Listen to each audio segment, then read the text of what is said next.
Welcome to the channel, everybody. Today we're talking about a very interesting astrological formation. I discovered this because my girlfriend showed me a reel of a lady talking about this formation, which is Barbeau's basket. And it's very interesting. So if you enjoy this type of content, leave a like and subscribe. Remember, you can get readings with me using the links down below and by contacting me through email and DM on Instagram. The Barbeau's basket is an interesting astrological formation where Jupiter will be 4 degrees Leo, Pluto will be 4 degrees Aquarius, Uranus will be 4 degrees Gemini, and Neptune will be 4 degrees Aries. And this, accordingly to the astrologer André Barbeau, it's going to be a very important moment in the whole global situation, and according to his insights, this will mark a new renaissance, a new cycle for humanity. And I didn't knew that previously, but upon further research, I also discovered that he said that this would mark the start of a new cycle that comes after a harsher cycle that started in 2020. And we all know what happened in 2020, right? The pandemic, war on traveling, law abusing people's free will, fear, people snitching on each other, whole economy went into chaos. But now things are about to change, and not only we are very close to Barbeau's basket because Pluto is already 4 degrees Aquarius, Uranus is already 4 degrees Gemini, and Neptune is already 4 degrees Neptune, Aries, I mean. We only lacking Jupiter going into 4 degrees Leo, which is on 3 degrees right now. But not only that, we also recently had the new moon in Cancer. It's now in Leo, but the important part is that's in the new moon in Cancer cycle. So we can join that Barbeau basket plus new moon in Cancer to make it an even more impactful astrological alignment. So before we talk about the whole situation, let's go individually talk about the planets in the specific signs and what does that mean, and then we're going to talk about the whole conjunction of those events. First, new moon in Cancer. By the way, happy new moon in Cancer. I hope you had a great time to plant new seeds about new emotions, new feelings, new purpose, new meanings, new ways to travel and obtain wisdom and knowledge on a more personal way, and about things, people, places, and things and spaces that are close to your heart, that are more personal to you, or on a more spiritual and subconscious level. Plant new seeds or open yourself to new situations that allow you to expand the reach and the power of your heart, or that allows you to expand how to protect your heart so you can still be active in society, you can still be yourself out there without having a stone cold heart or without being too open and too gullible. Also, the new moon in Cancer can allow everybody else to expand the power of their beliefs, their imaginations, and their faith, because Jupiter is exalted in Cancer. So, in the sign of Cancer, dreams, illusions, imaginations, faith, and belief systems can go too far if you're not applying it, if you don't have a routine, if you don't have a pattern, if you don't have limits, if you don't have boundaries, aka the opposition and the equilibrium of Cancer, Capricorn. Or they can go too shallow and too short if you're too limited by reality, responsibilities, your environment, what others say. But in the equilibrium, things can expand further and more efficiently, especially if whatever you're expanding on, beliefs, personal testimonies, or whatever, if they come from your heart space, from things that you care about, from things that you want to see manifest and materialize in the world in order to make it more resonant and more look alike to your own personal space of care, nutrition, rest, rejuvenation, and bringing forth more caring, more abundant, and more compassionate connections, vibes, spaces, and structures. Because Cancer is the opposition of Capricorn, and Capricorn is the internal side of Saturn, so it's the starting, the founding stones, the foundations of structure, of networking, association, governments, big organizations, things that regulate stuff, all of that. So, Cancer is the starting point, the founding stone on an internal level, on an emotional level, on a principle level, on a subconscious level. So now we can start new reasons, new meanings, new purposes for structure on a personal level and on a collective level. And that's where the Barbo's basket then connects with this new moon in Cancer, because we can take our personal wishes or personal expansions from a heartfelt space into society. Why? Because Barbo's basket is about Uranus, Neptune, and Pluto, the most outer signs, the most distant planets, I mean. And they're always in areas of society, generational stuff. I always say that Neptune represents generational curses or generational gifts. Pluto represents how the whole world is transforming, what whole generations at the same time need to have power and control issues in order to make things less traumatic and less dramatic and less disruptive all at the same time. And Uranus symbolizes how whole generations adapt and go through change and how they prioritize or not uniqueness, individuality, and innovation. But also, the Barbo's basket is talking about Jupiter, and Jupiter is the sign of expansion. It's the planet of expansion, I mean. It's a planet of wisdom, knowledge, belief system, but also it's the balancing part, the counterpart of Saturn. If Saturn represents structure, reality, limits, and boundaries, Jupiter represents subconscious awareness, represents spirituality, represents what you apply reality, what you apply limits and boundaries upon. So Jupiter, in this conjunction or in this alignment of the Barbo basket, is bringing the purpose, the meaning, the spiritual innovation. And then the outer planets, Pluto, Uranus, and Neptune, are bringing that to a worldwide level, to a broadcasting level, if you know what I'm saying. Especially because two signs or two planets are in air, Pluto in Aquarius, Uranus in Gemini, and the three of these planets are in signs that really, really care about uniqueness and individuality, truth, responsibility, and accountability. Pluto in Aquarius, Neptune in Aries, and Jupiter in Leo. And then Uranus in Gemini doesn't really care that much about uniqueness and individuality because of Gemini, but Uranus itself is the co-ruler of Aquarius. So Uranus is all about uniqueness and individuality, change, rebelliousness, and opposition. So that whole basket of Barbeau, it's all about bringing uniqueness and individuality to the collective, to worldwide structure, and uniqueness and individuality in a sense where we all come together to build structures that benefit individual perspectives. Of course, we can't build structures that respect everybody's individuality, but we can build structures that represent more individuals than an agglomeration of some kind. Because that's one of the problems with corporations and governments at the moment. They don't care about the individuals, they don't care about the people. They care about something that we can't really relate, right? It's like, why do they make these decisions, or why they don't make certain decisions? We can't relate to them.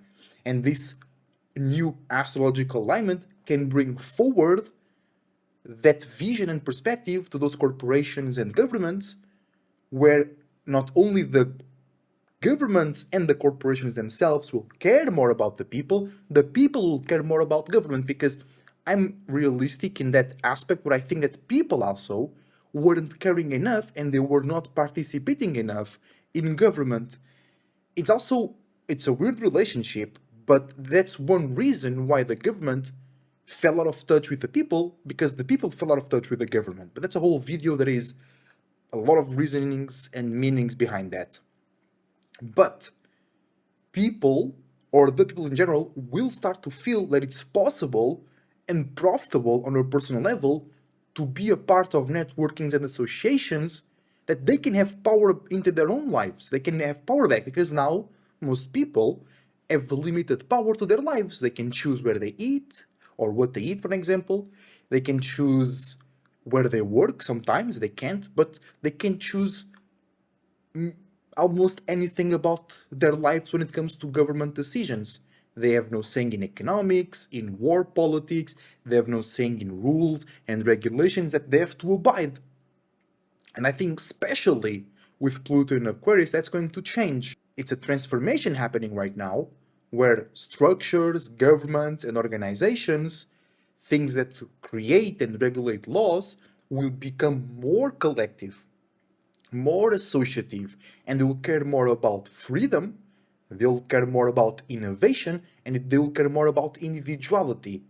So, one of my predictions is that governments will become more local so they can respond better and make better laws for specific locations, because specific locations are specific types of people that require different ways of management. And I think that is a positive event that we'll have on our own in the future. But this is all pretty, but people have to engage.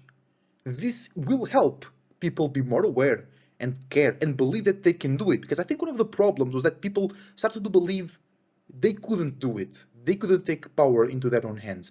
It wasn't worth it, or they couldn't. They weren't responsible or intelligent enough to participate in making laws and regulating the land or whatever. But I think now that's changing. And that's all. I think Pluto in Aquarius is also bringing more self-confidence, people being more aware of their own power, their own intelligence, their own social power to, bro, rule themselves, rule their own land, rule their own city. They know, people live there, they know what the city needs. You know what I'm saying? They know how to make stuff work. They just don't think they can. But that's changing, because then we have Neptune in Aries, bringing more uniqueness and individuality to whole generations. We have Uranus in Gemini, which is easier to communicate uniqueness and individuality. It's easier to communicate innovation. It's easier to communicate in general, right? Because there will be less emotions and feelings. There will be less behind the closed doors motives, or just you being worried about that, or maybe that they're hiding something. Maybe they have a plan in the back of their mind. There will be less that worrying, and there will be a more focus on communicating, bringing facts, bringing ideas together. And even if those ideas don't make sense, just the communication itself can bring innovation, can bring change, and that's very important. Then you have Jupiter in Leo, which will be the anchoring system of all this. And Jupiter in Leo will make sure that there is some heart, there is some spirituality, some creativity, some care into all of this. Because I always say as well that Pluto in Aquarius can be too cold, can be too AI focused, can be too robotic, too cobalt mind. Because, like, I have a lot of Aquarius alignments, so I'm not that cold. I care about the world, I care about humanity.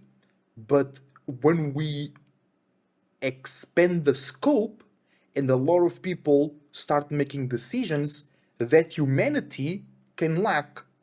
But with Jupiter in Leo and Neptune in Aries, that is bringing that humanity, that spirituality. And also, Uranus in Gemini could also be an harbinger of coldness, of detachment, of not caring. But Jupiter in Leo is focusing, because Leo is fixed fire, consistent or stubborn fire. So Jupiter in Leo is being an anchoring system. It's being a focus point, a lighthouse, a soul fixer to whatever progress that we will go through. So you, on a personal level, gotta make sure that we have your principles, we have your values, you have your wisdom, your knowledge, and your personal testimonies, your faith and your belief system, and you keep loyal to that. And at sometimes even be stubborn. Because Leo opposing Aquarius, they don't care about being right as much as Aquarius do. They care about being right more than other signs, but not as Aquarius. There is no sign that cares more about that than Aquarius, correct?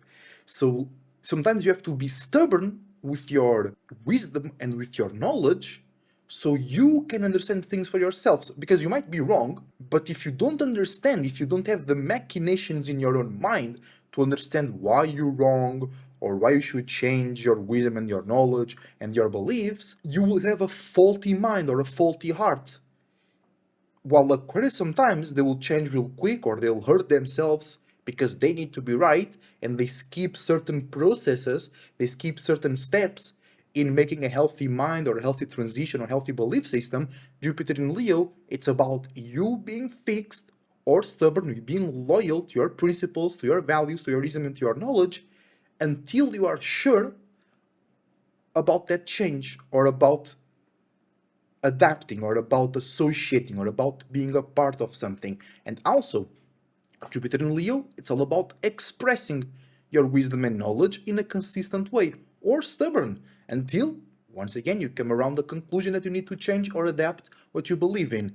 So, Jupiter in Leo is going to be really important as the anchoring system to all this change, because Aquarius and Aries can go too far. They can have no limits, no boundaries, can be too rashful, too reckless, too changing, changing too quickly, too aggressive. Uranus in Gemini can be too cold, too detached, too scattered, and Jupiter in Leo will bring that consistency on a spiritual level. Pluto in Aquarius will bring consistency on a logical, social, and intellectual level, while Aries, Neptune in Aries and Uranus in Gemini can bring a lot of scatteredness and not caring about certain things. So, to conclude the video, we're going to talk about Jupiter in Leo. What is Pluto in Aquarius?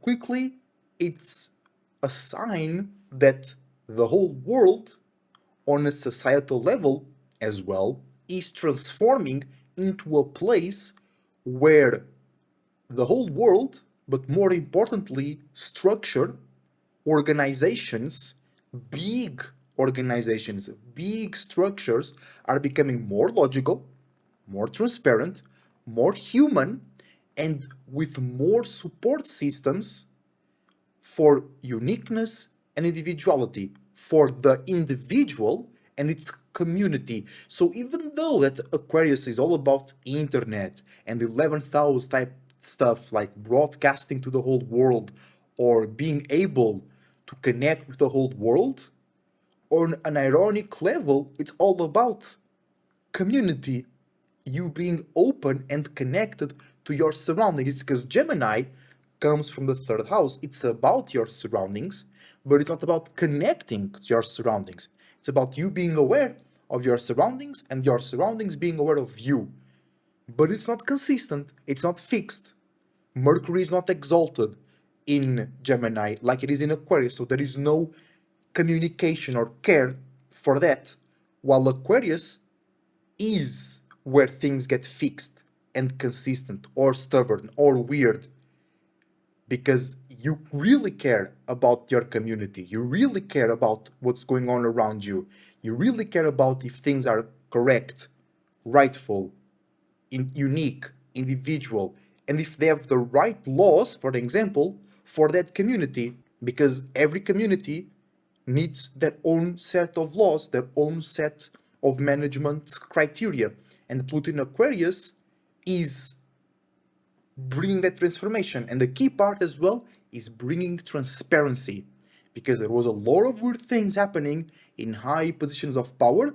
I also will make a video about that, because it's all about the exaltation of Mars, which is in Capricorn, and Pluto was in Capricorn and it's now in Aquarius. So we're now being aware, it's coming to light, it's coming to transparency, all the weird stuff that the exaltation of Mars represents, because Mars is associated with desire, power, sexual activities, and exalt means it was going too far in situations of power behind closed doors. Okay? And then Jupiter in Leo now, opposing Pluto in Aquarius, is bringing more awareness, but also more meaning, more wisdom, and us being able to make sense, even if we don't agree with those things, about all the weird things that were happening before. Then you have Uranus in Gemini, which means that it will be easier to communicate, think, analyze, and socialize in a cold, detached, scattered, but also mutable and adaptable way about uniqueness, individuality, rebelliousness, and opposition. So there will be a lot of information. There will be a lot of confusion as well, but unique ideas, unique innovations, practical innovation that can adapt itself to every piece that needs to be adapted on will be easier to be communicated, to be easier to be received, to be easier to circulate the world and then adapt itself to specific parts of the world. So innovation, new laws, new systems will be easier to travel the world and adapt to specific parts of the world. And Neptune in Aries, it's basically the whole world coming to the conclusion that there is a need for something more than the physical.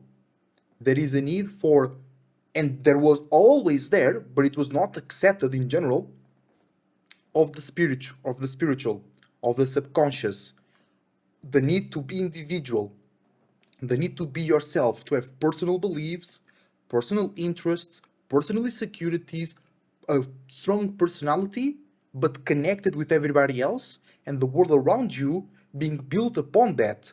Not you needing to adapt to the rules and the laws, but the laws adapting to the personality, personal interests, and personal insecurities of a group of people.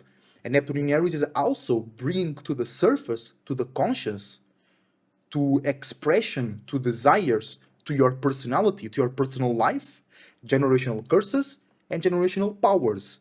So it's coming more to the awareness of everybody else, things that don't make sense or are not realistic, but they are a part of everybody else. They're a part of society, and they need to be taken care of. They need to be associated. They need to be regulated. They need to be realized. So all of this together is the Barabos basket, and I kind of see where this astrologer got his idea that this can be a new renaissance.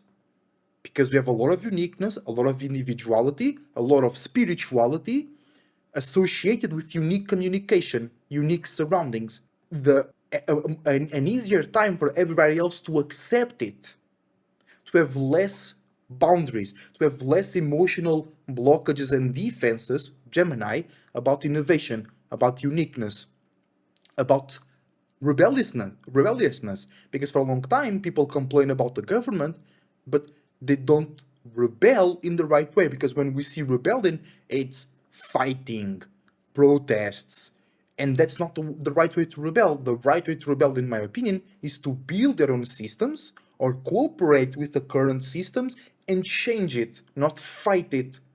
You know what I'm saying? I already made a video about that here on the channel. So let me know if you want to talk about this, Barbo Baskets. You can book personal consultations with me.